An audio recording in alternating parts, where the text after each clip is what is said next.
In front of me is ZTE Blade A71, and today I would like to show you how you can set up screen lock on this smartphone. First of all, go into Settings.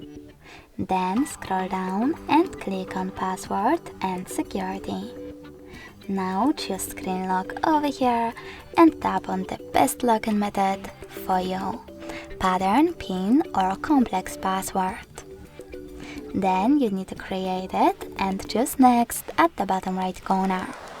Finally repeat it, select Confirm and tap on Home button. As you can see now, when I switch off my screen, then switch it back on, pattern is required. Thanks so much for watching. If you enjoyed this video, leave a like, comment and subscribe. Bye!